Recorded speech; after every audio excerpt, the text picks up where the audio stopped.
அரசியல் வாழ்க்கையை தாண்டி ஒரு பொலிட்டீஷியனாக தாண்டி ஒரு மனிதனாக சக மனிதனாக ஒரு ஹியூமனிடேரியன் இதோட அவங்கள போய் நம்ம பார்த்துருக்கோம். மனித நேயத்தோட தான் நம்ம அவங்க கூட இருக்கோம்.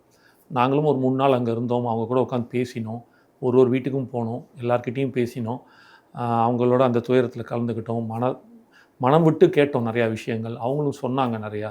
ஸோ இதை இப்படி தான் எடுத்துகிட்டு போயிட்டு இதை எந்த அளவுக்கு சட்டில் பண்ண முடியுமோ, எஸ் நடந்துருச்சு, அது யாராலையும் எவ்வளோ கோடி கொடுத்தாலும் அதை ஈடுகட்ட முடியாதுன்றது தெரியும்.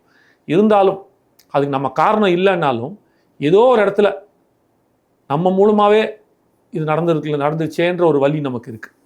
அது நம்ம இல்லைனா கூட அந்த வழி நமக்கு இருக்கும். இது ஏதோ ஒரு இடத்துல நம்மளும் ஒரு காரணத்துக்கு கொண்டு வராங்க, நம்மளோட இடத்துல பண்ணிட்டாங்க அப்படின்றபோது அதை நாம் உணர்ந்து அந்த குடும்பத்துடன் இருந்து இது எல்லாருக்குமே பொருந்தும். அதனால தான் இப்போ நம்ம எதுவும் பேச வேணாம், அமைதியாக இருப்போம். நம்ம என்ன சொன்னாலும் அது நிச்சயமாக அது எதிர்வினையாக்கலாம், இல்லைன்னா அது தேவையில்லாமல் பிரச்சனைகள் கொண்டு வரும். இப்போ நமக்கு அது முக்கியம் இல்லை.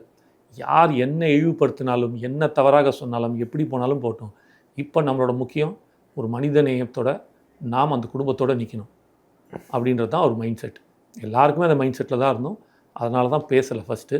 அதை தாண்டி அந்த உண்மைத்தன்மை கண்டிப்பாக வெளியில் வரும் அப்படின்ற ஒரு நம்பிக்கை இருந்துச்சு.